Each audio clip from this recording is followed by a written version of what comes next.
Maithili express की शानदार प्रस्तुति।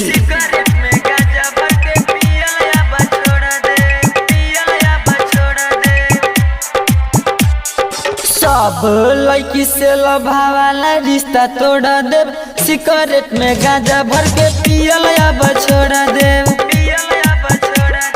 सब लड़की से लभावाला रिश्ता तोड़ देव, सिगरेट में गांजा भर के पियल अब छोड़ देव। नहीं फाड़ फेफड़ा न चीरब करे जा,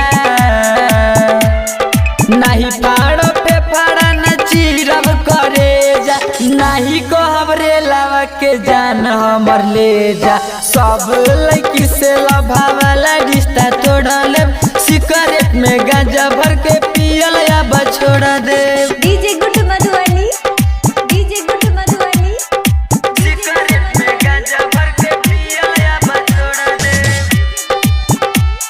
पियल अब छोड़ देव। सिगरेट में गांजा भर के पियल अब छोड़ देव, पियल अब छोड़ देव। खुशी रिकॉर्डिंग स्टूडियो बलुआहा। टूटी जब दिल तो बटम मिठाई, टूटी जब दिल तो बटम मिठाई, सच कहतनी आज देनी बताई। का कहीं ओकर कैले दिल टुकड़ा, का कहीं ओकर कैले दिल टुकड़ा। आई हेट यू बोल के वहाँ से हम चल देव। सब लड़की से लभावाला रिश्ता तोड़ देव, सिगरेट में गांजा भर के पियल अब छोड़ दे। सब लड़की से लभावाला रिश्ता तोड़ देव, सिगरेट में गांजा भर के पियल अब छोड़ दे। डीजे गुड मधुबनी, डीजे गुड मधुबनी, सिगरेट में गांजा भर के पियल अब छोड़ दे, पियल अब छोड़ दे।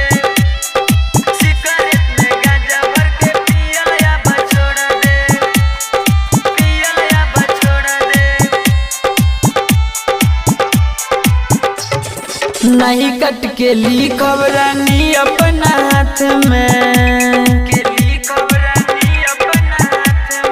नीति सा निर्मल बाड़े हमरे साथ में।